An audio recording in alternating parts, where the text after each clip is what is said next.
Okay, we are live on YouTube now, and we just spent close to 2 hours live on Facebook, and I figured I would give it a shot on YouTube just to continue the conversation and just to see, if we can get some people on YouTube to find out more about the Yass method and understand what it's all about. So I'm just going to start by talking about the primary difference between the Yass method and the existing medical model is the idea that with the Yass method, symptoms count and diagnostic test findings do not count.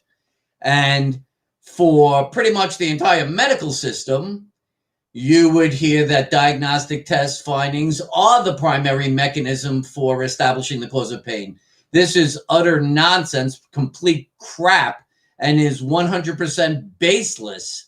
And the reason I say it's baseless is because it's based on the idea of correlative theory, which is simply to say that because a herniated disc is identified at the time of having pain, that somehow because of that, it is asserted that the herniated disc is the cause of pain. That is known as correlative theory or junk science. The way to understand why that's baseless is that the MRI would certainly find that the person has two elbows at the time they're having pain. So why can't we then say that having two elbows is the cause of pain? That would be the first indicator that it's nonsense, because it's the same identical theoretical basis. Whether you're talking about a herniated disc or two elbows found at the time of the pain, because it's found does not mean it is the cause. Conversely, you can look at it at the other side and say, well, if herniated disc cause pain, well, then people who don't have pain should not have herniated discs. And the reality is that since 1994, it has been established that at least 70 to 80% of the population who have absolutely no pain have herniated or bulging discs. So that's a problem. In terms of trying to understand this correlation, if someone is to say that if a herniated disc is identified at the time of pain, therefore we could say the herniated disc is the cause of pain, then you must also, in the reverse fashion, say that if I show somebody 10 MRIs that show a herniated disc, that person would have to tell me which of those people have pain. And I'm assuring you that if you asked any spinal surgeon to answer that question by looking at 10 MRIs, which person has pain, they would say it's not possible. And the reason you know it's not possible is because studies have shown that up to 80% of people who don't have pain have herniated discs. So there is no possible way, which tells you that the correlation is baseless. Now, if you want to look at the Yass method, the Yass method describes the idea that symptoms are the way of identifying the tissue in distress, because the symptoms being experienced are being created by the very tissue in distress. So if we look at it from both sides, here is the tissue in distress, and I'm saying that interpreting the symptoms could help you identify the tissue. And then you could say the tissue in distress emits a very specific set of symptoms. So whether you're saying you interpret the symptoms to identify the cause, or the cause creates a specific set of symptoms, that's identical either way. So that shows you that the Yass method is 100% based on logic, which is why the Yass method should be the method that you use to identify the cause of pain, and that, shockingly, the global medical system and their attempt to use MRIs is just 100% baseless. And I know for the average person, it's going to be very hard to want to walk away, especially when they may have gotten 3 opinions from 3 spinal surgeons, all saying that the MRI is saying this and therefore surgery is necessary. But you have to understand that the premise that I'm presenting here is a attempt to make a logical argument, not a medical argument. The logical argument is that the very basis by which the diagnosis is made is baseless, based on logical analysis. It's not an issue of medical. It's an issue of the fact that correlative theory is junk science, and junk science can't be used to establish the cause of your pain. But it is. And the failure rates tell you that it doesn't work. The chronic pain epidemic began in the 1990s upon using the MRI to identify the cause of pain. Chronic pain never existed in the annals of medical history for humans prior to the 1990s. And that's the reason. The reason is it's twofold. Number one, you created a diagnostic model which does not identify the cause of symptoms.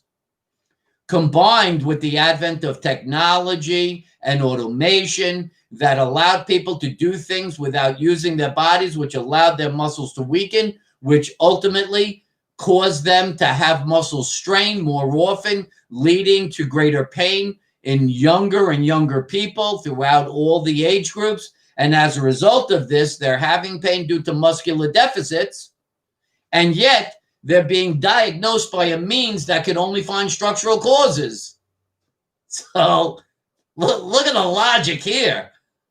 The evidence is clear that muscular causes create pain in more than 98% of cases, and yet you're using a diagnostic model that could never find a muscular cause.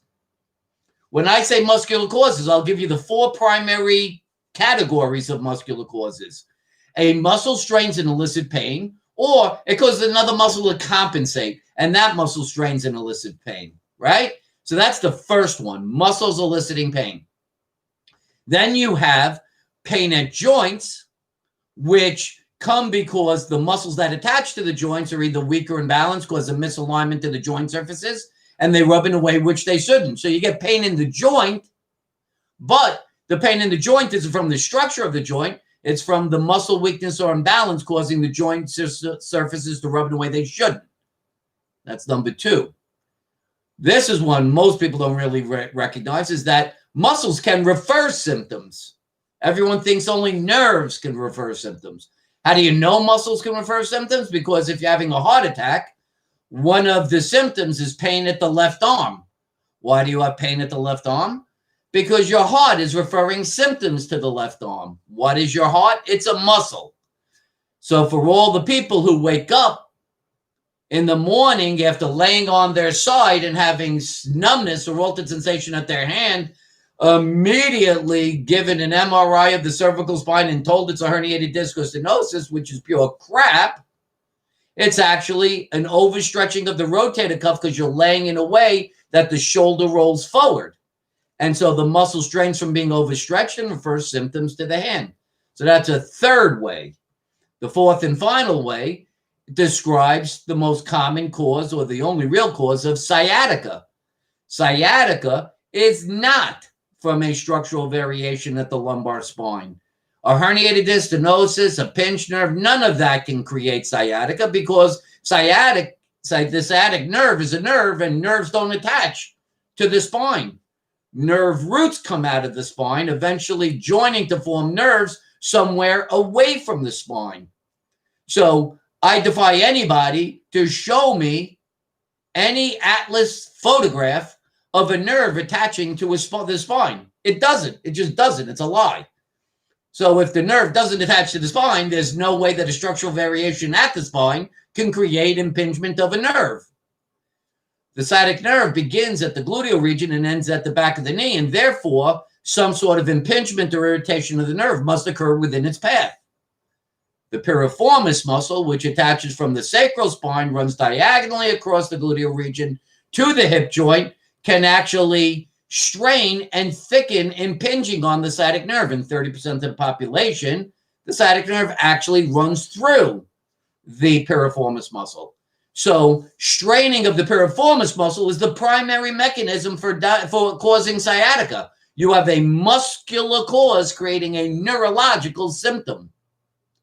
If you think that because you're having a neurological symptom, it means that there's some sort of structural variation to the nerve, which is the psychotic diagnosis of neuropathy, probably the most worthless diagnosis that exists, because its implication is that there's some structural variation of the nerve, which is leading to the nerve signaling a symptom, and yet there's no physical presentation that would lead someone to think that there's a structural variation of the nerve. What would cause a nerve to break down? There's no such thing.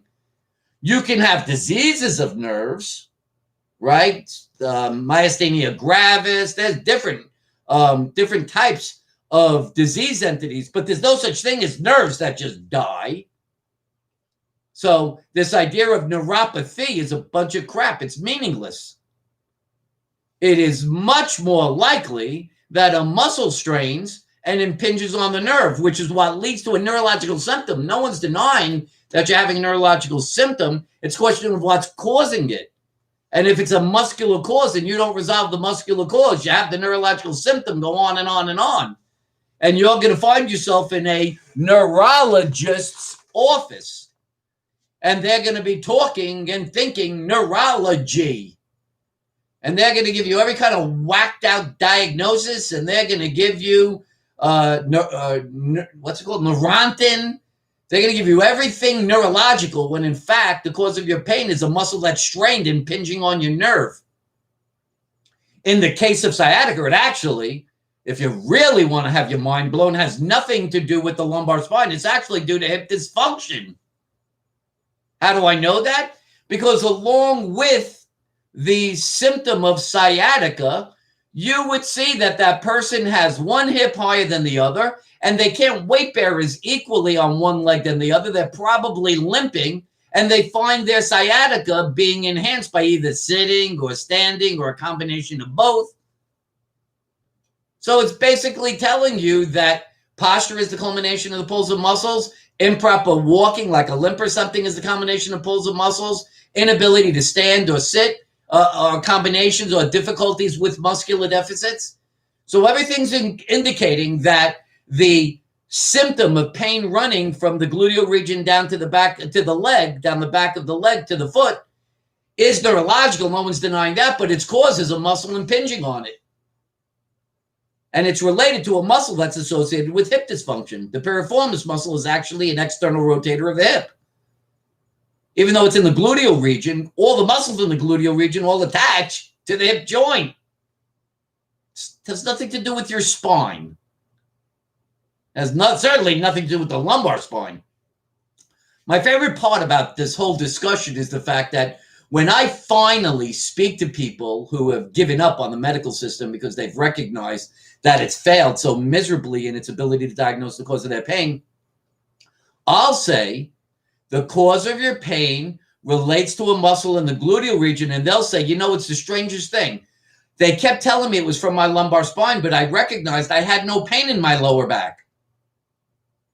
So you see, the individual recognized that their symptoms were not indicating that the cause was in the lumbar spine, and yet the schmuck medical practitioner, because of their blind, pure view that the diagnostic test finding must be right and that it must be a herniated disc or stenosis, is telling the person, no, you're wrong. Think about that. The person with all the medical experience is telling the person who has no experience but knows their body that the fact that you don't have pain in your back, your lower back, doesn't mean anything. It's still in your back. The cause is still in your lower back. Think how psychotic that is. And yet, I can't even tell you how many people have come to me. And why do you think they're coming to me? They're running from the medical system because they recognize that their symptoms do count. And yet, the medical system is unwilling to even discuss your symptoms. Everybody who's gone in who's had pain knows that you're in that doctor's office less than 2 to 3 minutes. And that's because all you're doing there is getting the prescription for the MRI based on where you tell them your symptoms are. That's it. No discussion. Even after you get the MRI, the results are discussed, and that's it. That becomes the direction for diagnosing the cause of your pain. No discussion of your symptoms. And that's what's so scary.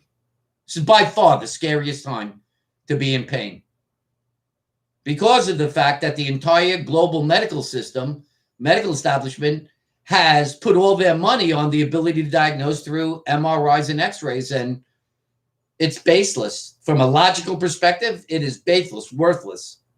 There's no value in getting an X-ray or MRI. The only time I would ever recommend getting an X-ray or MRI is after I did a physical evaluation interpreting the body's presentation of symptoms, and the symptoms indicated that there may be a structural cause creating the symptoms, which occurs in 2 to 3% of the cases, at which time I would then say I recommend getting an MRI to confirm my decision that the symptoms indicate that there's a structural variation, and I'd like to confirm it through diagnostic testing. That's it. But the idea of using the MRI or X-ray as the primary mechanism is insanity, because as many people without pain can be found to have the same structural variations as those with pain. So what's the point in finding it?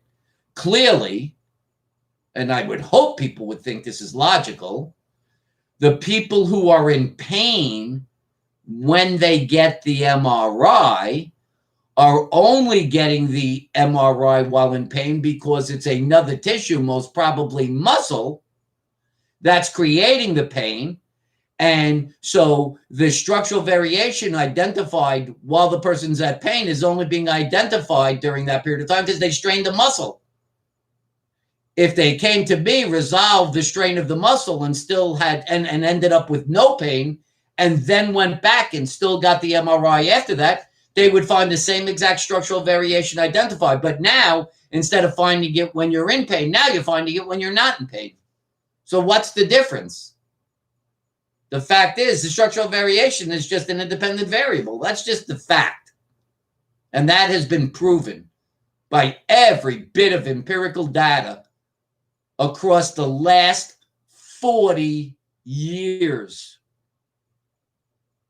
So if you're tired of hearing the same story, if unfortunately maybe you got a surgery, a 2 or 3, and you're in the same, if not worse, pain, or someone's recommending surgery and you're very hesitant because all your friends and family members and coworkers have seen failed surgeries, you have to wonder what this is all about. And what it's all about is that you're using the wrong diagnostic model. Instead of using diagnostic test findings, you must recognize that symptoms, the interpretation of symptoms, is the only way to identify the cause of pain. And that is because the tissue in distress is the tissue eliciting the very symptoms you're experiencing. And therefore, to understand what tissue that is to interpret the symptoms. By interpreting the symptoms, whether it's a bone, muscle, or nerve, they all will create very specific symptoms. So interpreting the symptoms, you can identify what tissue is in distress. The scary part is that I've shown that in more than 98% of cases, the cause is muscular.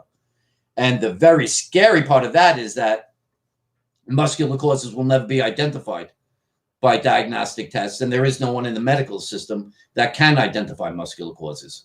So if you recognize that in more than 98% of cases, the cause of pain is muscular, and you're not using interpretation of symptoms, and muscular causes don't show up on diagnostic tests, what does that tell you about the percentage of people being misdiagnosed? It's well over 95%, which is why no one's getting better, which is why there is a chronic pain epidemic, which is why the medical system developed opioids, radiofrequency ablation, medical marijuana, cortisone shots, epidural nerve blocks, all of it. All of those things have been created because the medical system has given up on any attempt to identify the tissue in distress, and now has reached the point at which they will do nothing more than just attempt to mask your symptoms. And here's the scary part. The failure rate is so great that now it is culturally accepted. That's the scary part. that chronic pain is actually a representation of chronic illness. It's nuts. Cirrhosis of the liver, stenosis of a valve, end-stage kidney failure is the same as chronic pain. They're acceptable. They all are acceptable.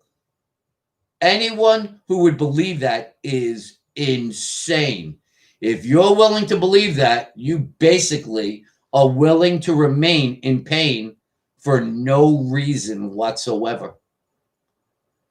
Pain is an indication of a tissue in distress. The pain is elicited at the point at which the distress of the tissue begins. So pain begins in the acute stage. That's irrefutable. Clearly, it doesn't occur 6 months or after, 6 months before or after the initiation of the distress of the tissue. It has to occur at the inception of distress. Therefore, if the proper tissue is identified initially and the distress of that tissue is resolved, pain no longer has to be exerted or emitted, and therefore the pain resolves in the acute stage. That's all pain. Therefore, chronic pain should never exist. It's an oxymoron. And the morons who promote chronic pain as being the equivalent of chronic illness are doing so because they're so dumb they can't even recognize that there's a fault in the way the tissue in distress is being identified. Because the reality is that in the acute stage, if the proper tissue was identified, chronic pain would always be resolved in the acute stage. Chronic pain should never exist.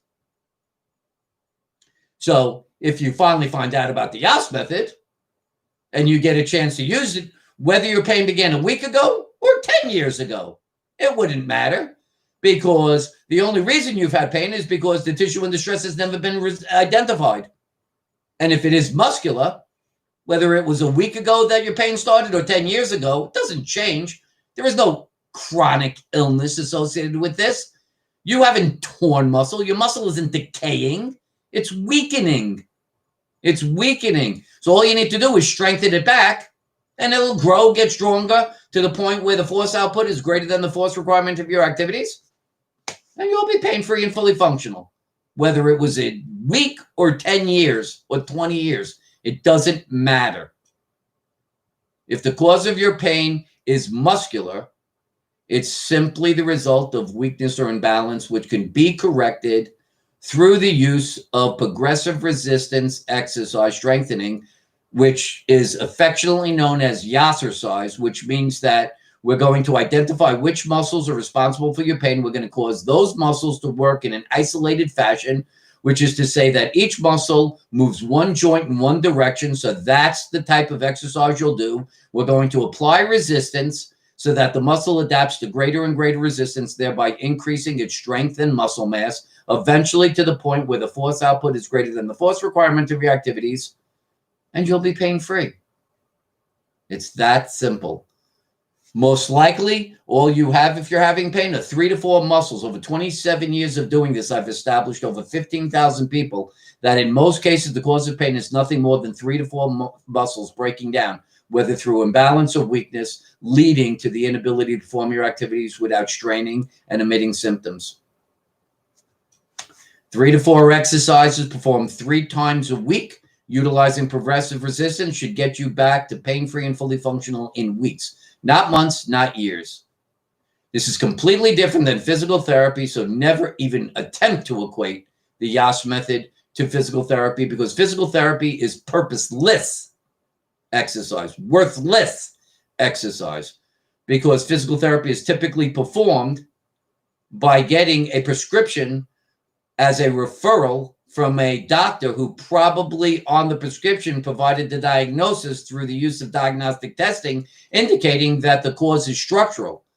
So when you're going to physical therapy, your diagnosis is a herniated disc, stenosis, arthritis, or a meniscal tear. I have no idea what the physical therapist is going to do to unherniate, on stenosis, or on arthritis, your arthritis, which is why whatever they're doing is worthless and doesn't work. They are not required by law to confirm or refute a medical diagnosis, which means they simply accept whatever's on the prescription. I, on the other hand, feel compelled and responsible to do an evaluation to establish what I believe is the cause of your symptoms. And I do so with the Yass method through the use of interpreting the body's presentation of symptoms. I'm the only one that I am aware of that interprets symptoms to identify cause versus the rest of the medical system that believes that diagnostic testing is much, much more important than symptom presentation. So if you finally hear about the Yass method, you want to understand what it is. It's a diagnostic and treatment model that interprets symptoms to identify the cause. In 98% of cases, it's muscular, which allows us to use progressive resistance, isolated strength training to resolve the cause of your pain. That is what separates. It's completely different. And just as the title of this video says, symptoms count. Diagnostic testing doesn't. So hopefully, if you like this video, you'll give it a thumbs up. If you like the types of videos I'm putting on my YouTube channel, please subscribe so you can get notifications when new videos are added, or when, in fact, like this, I am live on YouTube.